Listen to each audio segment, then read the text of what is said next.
नमस्कार, कंज्यूमर अड्डा में आपका स्वागत है। आपके साथ मैं हूं विपिन भट्ट।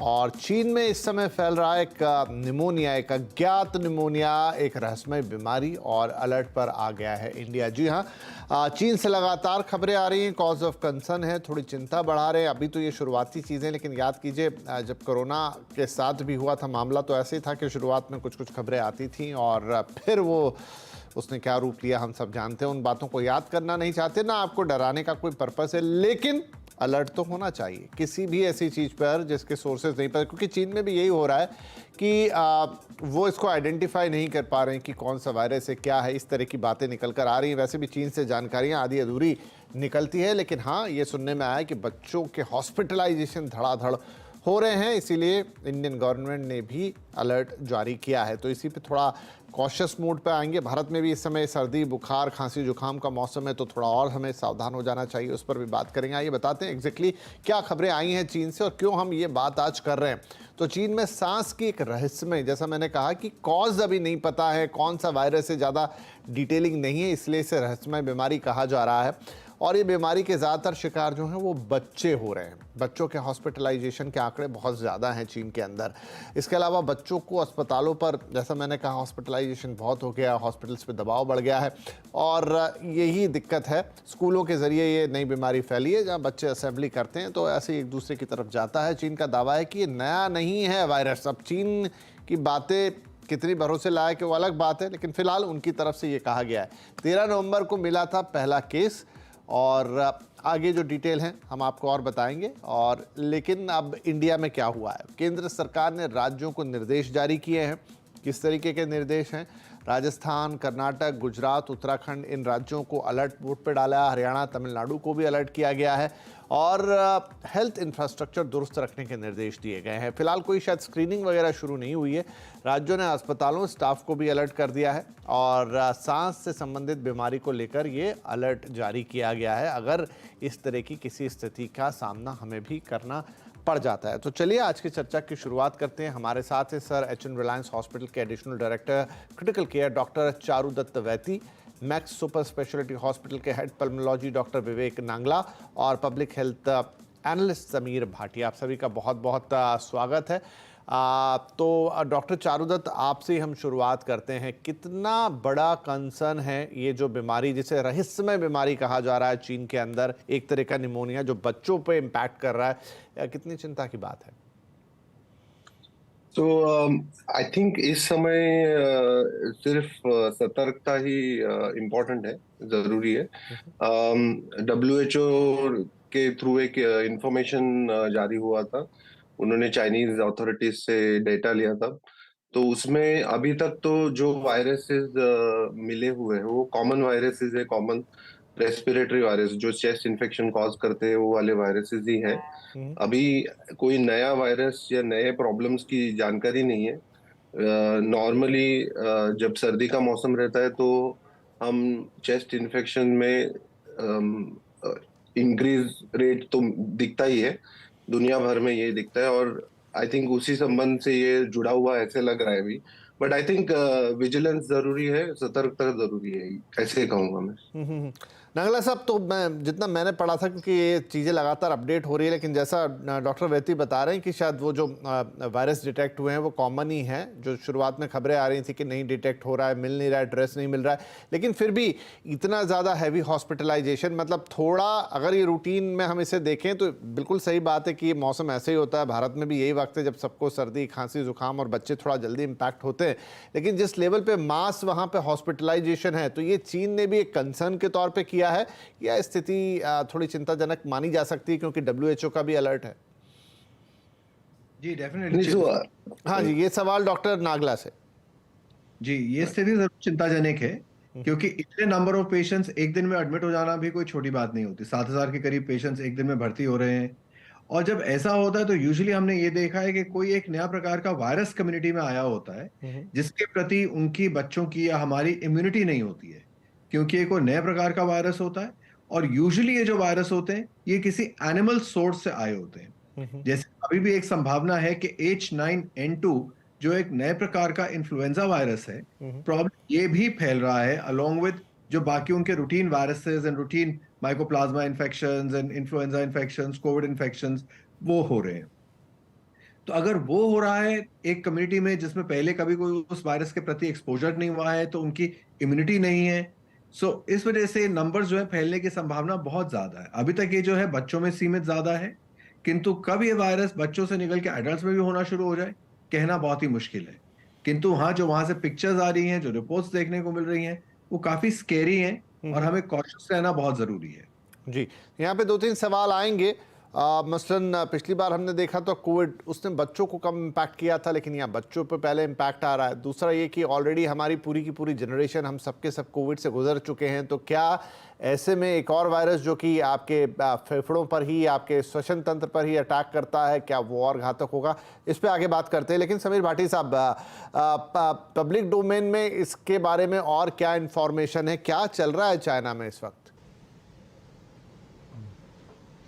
बिल्कुल बिल्कुल, देखिए चाइना की जैसे हम बात कर रहे हैं तो उसमें जो अटकलें लगाई गई है, स्पेशली उन्होंने जो बताया है कि ये ऑलरेडी नोन वायरस ही है, जिसमें स्पेशली हम बात भी कर रहे हैं, ये ऑलरेडी सर्कुलेटिंग वायरस पहले से ही, चाहे आप आरएसवी ले लीजिए, एडिनो वायरस ले लीजिए, और स्पेशली जैसे वो बता रहे हैं कि उनके पास सबसे ज्यादा केसेस माइकोप्लाज्मा निमोनिया के हैं। दूसरा, अगर देखें चाइना के सिनेरियो में, तो उनका इस साल में ही जैसे जनवरी के अंदर उनका लॉकडाउन लिफ्ट होना शुरू हुआ था और उनका पहला वाला विंटर्स है, तो इसलिए सबसे ज्यादा जो है वहां पे, क्योंकि एक नेचुरल इम्यूनिटी भी उस तरह से डेवलप नहीं हुई है, तो केसेस में काफी बढ़ोतरी दिख रही है। और खास तौर पे जब हम रेस्पिरेटरी वायरसेस की बात करते हैं तो ये फैलते तो हैं तेजी से, क्योंकि काफी हद तक ये कंटेजियस रहते हैं। तो जैसे आप ट्रेवल करते हो बहुत ज्यादा भीड़ भाड़ वाली जगहों में, और जैसे मौसम में बदलाव होता है, उस समय थोड़ी सी आपकी इम्यूनिटी भी डाउन रहती है, ड्राई एयर रहती है, ह्यूमिडिटी में बदलाव होता है, तो बहुत सारे इन्वायरमेंटल फैक्टर भी रहते हैं, मल्टीपल फैक्टर रहते हैं, और दूसरा एक इम्यूनिटी भी एक कारण रहता है। तो ये मल्टीपल कारण अभी समझ में आ रहे हैं कि ये एक रीजन हो सकता है, पर फिर भी अभी हमारे पास पूरी तरह से फैक्ट्स नहीं आए हैं, डेटा पूरी तरह से नहीं आया है कि किस वजह से वो कम्युनिटी में इतना स्प्रेड हो रहा है, इतने क्लस्टर्स बन रहे हैं। तो निश्चित तौर पे जैसे डेटा और फैक्ट और आएंगे उसके अकॉर्डिंगली, पर फिलहाल जैसे गवर्नमेंट को जिस तरह से प्रोएक्टिव स्टेप्स लेनी चाहिए भारत के अंदर सर्विलेंस के लिए, वो ऑलरेडी दिशा निर्देश दे दिए गए हैं कि अगर ऐसे क्लस्टर ऑफ केसेस यहां पर भी बढ़ते हैं, कम्युनिटी में स्प्रेड होते हैं, हमें उनको मॉनिटर करना बहुत जरूरी है, दोनों ही केसेस में, कि जहां पर केसेस बढ़ रहे हैं वहां पर, और अगर हमारे हॉस्पिटलाइजेशन बढ़ रहे हैं, हमारे एक्यूट रेस्पिरेटरी इलनेस को लेके अगर हॉस्पिटलाइजेशन बढ़ रहे हैं, तो उनकी भी हमें मॉनिटरिंग और सर्विलेंस करना जरूरी है। डॉक्टर चारुदत्त, क्या कुछ खबरें हैं इसको लेकर कि ठीक है हॉस्पिटलाइजेशन आपके ज़्यादा हो रहे हैं, बच्चे बीमार पड़ रहे हैं, लेकिन कोरोना के वक्त में चीज़ें ऐसी थी कि आपके पास उसका कोई इलाज नहीं था, ये जो निमोनिया हो रहा है क्या ये कंट्रोल में आ रहा है? अगर हॉस्पिटलाइजेशन रेट बढ़ा है तो लोगों के ठीक होने की भी कोई जानकारी है जहां पर लोगों को ठीक करके वापस से भेजा जा रहा है?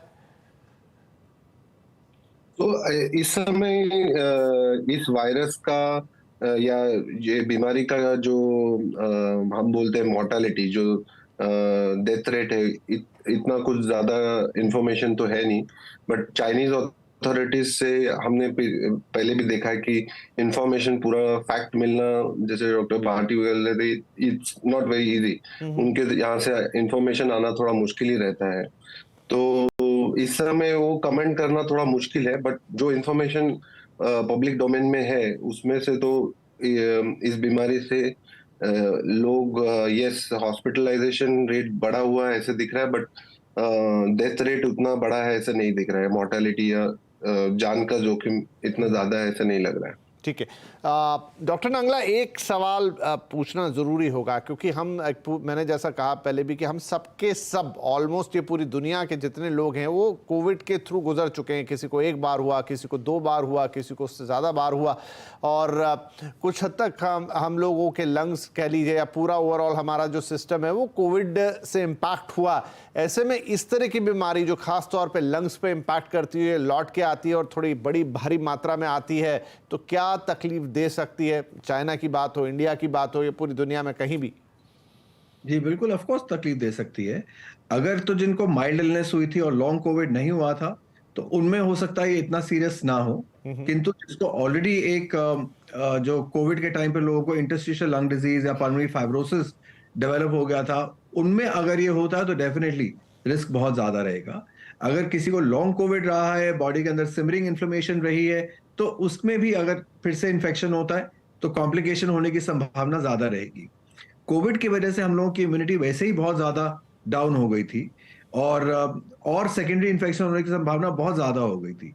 तो अभी भी कितना हमने रिकवर किया है नहीं किया है वो टाइम के साथ ही पता चलेगा। किंतु ये जरूर है कि कोविड के बाद एक और वेव ऐसी आ जाए जिसमें एक नए प्रकार का वायरस हो और हमारी इम्यूनिटी ना हो उसकी तरफ, तो डेफिनेटली बहुत ही एक सीरियस सिचुएशन बन सकती है। राइट। समीर साहब, अभी अगर मैं इंडिया की बात करूं, जैसा हमने कहा कि ये तो जो मौसम जिससे हम गुजर रहे हैं, ऊपर से बेवक्त बारिश भी हो गई पूरे देश के अंदर, सर्दी, खांसी, नज़ला, जुकाम, निमोनिया, ये सब बड़े कॉमन हो जाते हैं इस वक्त में। क्या स्थिति है अभी? क्या सडन स्पाइक आ रहा है? इस तरह की चीज़ों में देखा जा रहा है, नंबर ऑफ रिपोर्ट्स ज़्यादा होने लग गई हैं? अगर आपको कुछ आइडिया हो ग्राउंड पे क्या चल रहा है? बिल्कुल, देखिए इसमें इस तरह की जो रेस्पिरेटरी इलनेसेस है और रेस्पिरेटरी वायरसेस है हमारे, खास तौर पे जब हम पेंडेमिक से पहले देखते थे तो निश्चित तौर पे एक सीजनल सर्ज उसमें हुआ करता था कि जिस समय मौसम में बदलाव हो रहा है, खास तौर पे सर्दियों में हमारे रेस्पिरेटरी वायरसेस काफी ज्यादा बढ़ जाते थे बिकॉज ऑफ इन्वायरमेंटल फैक्टर। पर अभी जैसे इस साल हम पैटर्न देख रहे हैं, लास्ट ईयर जैसा हमने देखा कि दिसंबर में बहुत तरह के कॉकटेल ऑफ वायरस थे, और इस साल अगर हम साल की शुरुआत से ही देखें तो हमने काफी ज्यादा रेस्पिरेटरी वायरस में, इवन फ्लू के जो हमारे केसेस थे, साथ में अगर हम H1N1, H3N2 के केसेस काफी ज्यादा बढ़े थे। तो इस तरह का पैटर्न थोड़ा सा चेंज हुआ है कि पूरे साल में ही केसेस की सर्ज देखने को मिली है, कभी कम कभी ज्यादा। साथ में हमारा ऑलरेडी जो कोविड का भी जो अभी एक सब लीनिएज है, सब वेरिएंट है, उसके भी कुछ केसेस थ्रू आउट ईयर जैसा देखने को मिल रहे हैं। तो फिलहाल ये इसमें एक डेफिनेटली पैटर्न में थोड़ा चेंज आया। हाँ, निश्चित तौर पे सर्दियों के अंदर डेफिनेटली बढ़ जाते हैं, और वर्ल्ड वाइड भी अगर हम देखें तो जैसे हम आरएसवी की बात कर रहे हैं या एडिनो वायरस या और अन्य रेस्पिरेटरी वायरसेस की, तो वहां पर भी इस तरह के केसेस लास्ट ईयर काफी देखने को मिले थे, और अभी भी केसेस थ्रू आउट हम इसकी सर्ज देख रहे हैं। जैसे ही मौसम में बदलाव आता है तो कहीं ना कहीं काफी सारे फैक्टर्स हैं इसके अंदर, जैसे बार बार सीजनल वेरिएशन हो रहा है, एक तो वो भी फैक्टर है, इम्यूनिटी भी निश्चित तौर पे एक फैक्टर है। तो अभी फिलहाल कुछ ऐसा नहीं है कि हम खाली विंटर्स में ही देख रहे हैं, थ्रू आउट ईयर हम बैक्टीरियल और viral infection, specially respiratory disease में काफी बढ़ोतरी हुई है। जी, तो डॉक्टर वैती, जैसा कह रहे हैं समीर भाटी साहब कि अब तो ये थोड़ा स्पेशलाइज भी नहीं रह गया कि मौसम परिवर्तन हो रहा है या हम बरसात से ठंड की तरफ जा रहे हैं या चेंजेस आ रहे हैं, अब तो ये रेगुलर हमें देखने को मिला है। तो फिर ऐसे में हम क्या कर सकते हैं, अपने एंड पे क्या तैयारियां रख सकते हैं? आई थिंक जो हमने कोविड से सीखा है उस वही प्रोसेस हमको फॉलो करना है। जो सेफ डिस्टेंस मेंटेन करना, हैंड हाइजीन, भीड़ वाले जगह को अवॉइड करना, मास्क का भी उपयोग कम है या नहीं है, मगर जो वनरेबल क्लासेस जो कहते हैं कि जिनको ज्यादा तकलीफ होने की चांसेस है, जैसे ब्लड प्रेशर, डायबिटीज है, किडनी प्रॉब्लम्स है, हार्ट प्रॉब्लम्स है, ऐसे वाले पेशेंट्स या ट्रांसप्लांट पेशेंट्स हैं जिनको रिस्क ज्यादा है, उन्होंने ये खबरदारी रहना जरूरी है कि मास्क यूज करें, मास्क का इस्तेमाल करें, और कोई आदमी अगर बीमार है तो उनसे दूरी मेंटेन रखे और सेफ डिस्टेंस मेंटेन रखे। तो आई थिंक जो कोविड से हमको जो सीख मिली है, आई थिंक उसको ध्यान में रख के वी शुड बी वाइजर, उससे हम आगे बढ़ सकते हैं। जी, डॉक्टर नांगला, इस पर आपकी क्या राय होगी? क्या प्रिकॉशंस हम ले सकते हैं अगर मान लीजिए यही हम चाइनीज़ वायरस की बात करें या फिर अपने देश में भी, तो प्रिकॉशन ही एकमात्र उसका रास्ता होगा, लेकिन फिर भी तैयारी कैसे की जाए? जी, एक तो सबसे पहले हम लोग को अपने आप को जरा सा भी खांसी जुकाम होता है तो अपने आप को आइसोलेट कर लेना चाहिए।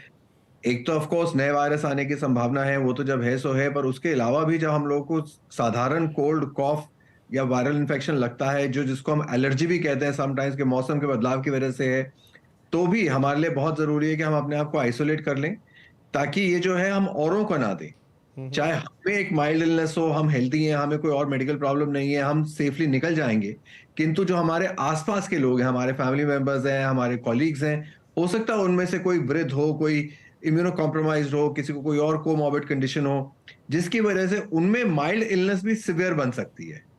सो इसलिए बहुत जरूरी है कि अपने आप को आइसोलेट कर लें जब तक आपके अक्यूट सिम्टम नहीं खत्म हो जाते, और वो यूजुअली 3 से 5 दिन या 5 से 7 दिन लास्ट करते हैं और फिर ठीक हो जाते हैं।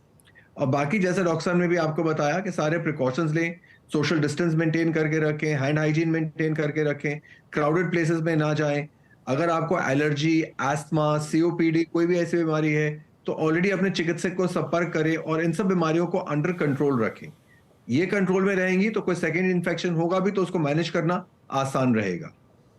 चलिए, तो ये वो कुछ बातें जिनका ध्यान रखें। एक छोटा सा ब्रेक ले लेते हैं, थोड़ी और बात करेंगे इस चाइनीज वायरस के बारे में भी, और साथ ही ये भी क्या किसी प्रकार के कोई टेस्ट हैं जो आप करवा सकते हैं, कुछ वैक्सीन है जिनका आप उपयोग कर सकते हैं प्रिकॉशनरी तौर पे, क्या अवेलेबल है मार्केट में, और अपने आप को कैसे बचा के रखना है इन सब चीज़ों के बीच, क्योंकि मौसम हमारे यहाँ भी उतना अच्छा नहीं है। ऋतु परिवर्तन के समय ये तकलीफ़ें आती ही हैं, और साथ में अगर ये चाइनीज़ वायरस किसी भी तरह से एंटर करता है तो तकलीफ़ों को थोड़ा बढ़ाएगा। एक छोटा ब्रेक के बाद बातचीत जारी रहेगी।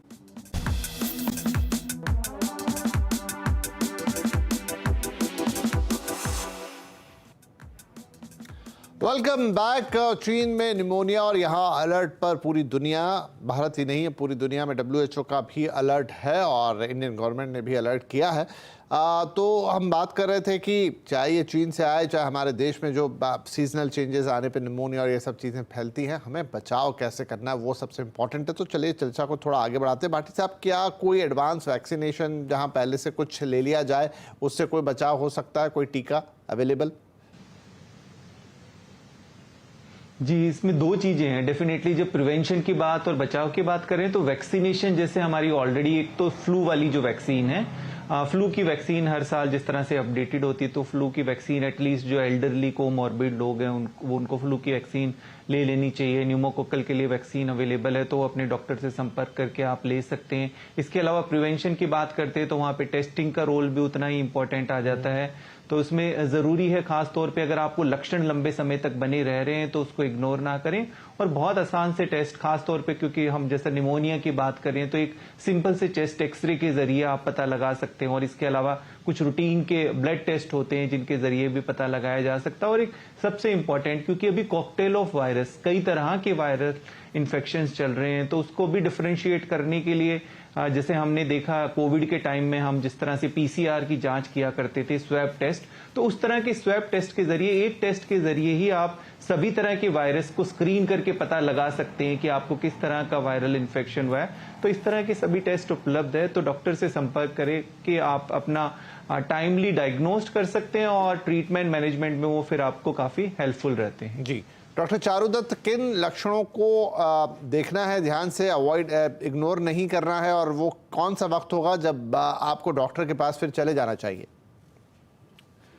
तो नॉर्मली फ्लू के जो सिम्टम्स है, फीवर, खांसी, सर्दी, बुखार, शरीर में दर्द, ये जनरल फ्लू के सिम्टम्स है। अगर आपको पहले से ही कोई बीमारी है, जैसे डायबिटीज है, ब्लड प्रेशर है, सांस की बीमारी है, COPD, हार्ट प्रॉब्लम्स, तो ऐसे लोगों ने हाई अलर्ट पे रहना है और सिंपल सिम्टम्स भी इवेल्युएट करने चाहिए। अपने फिजिशियन को जाके दिखाइए और उसको इवेल्युएट कीजिए। जो व्यक्ति जिनको कोई बीमारी नहीं है, अदरवाइज हेल्दी है, तो 1-2 दिन जनरल प्रिकॉशंस, सिंपल हमारे सर्दी खांसी के ओवर द काउंटर मेडिसिन लेके भी रेस्ट कर सकते हैं।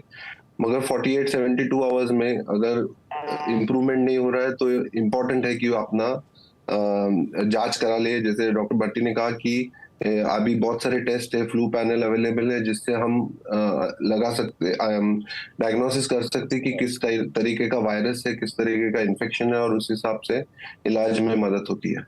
जी, तो this is what I know. Okay doctor Nangla, prevention is always better than cure, और इम्यूनिटी जो है वो हमने देखा कोविड के समय भी बहुत इंपॉर्टेंट चीज़ बन गई थी। तो कौन सी वो चीज़ें हैं, ये आदतें हैं जिन्हें छोड़ दिया जाए तुरंत अगर अपनी इम्यूनिटी को बेटर करना है, और कौन सी चीज़ें हैं जिन्हें अपना लिया जाए तुरंत? जी, सबसे पहले तो आई थिंक स्मोकिंग छोड़ देनी चाहिए। स्मोकिंग से हमारे लंग्स की इम्यूनिटी लो हो जाती है और हम और इन्फेक्शन होने की संभावना बढ़ जाती है। अगर हमारे को कोई भी और बीमारी है, जैसे कि blood pressure, sugar, heart disease, lung disease, उन सबको कंट्रोल में रखना बहुत जरूरी है। वो कंट्रोल में रहेंगी तो अगेन आपकी इम्यूनिटी जो है जो केवल इन्फेक्शन को फाइट करने में फोकस कर पाएगी।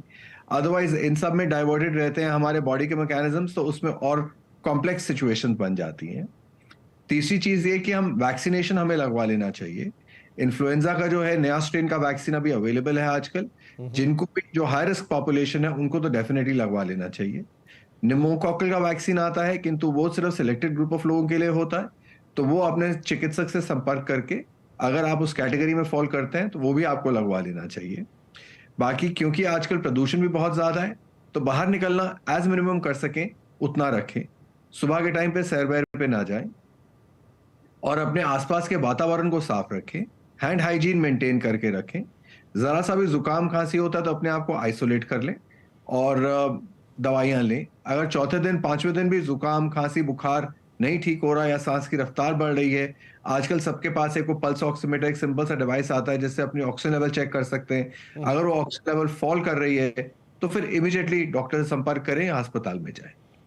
जी बिल्कुल। तो आई थिंक सारी बातें यहाँ पर हो गई उस रहस्यमयी बीमारी को लेकर जो चीन में फैली है।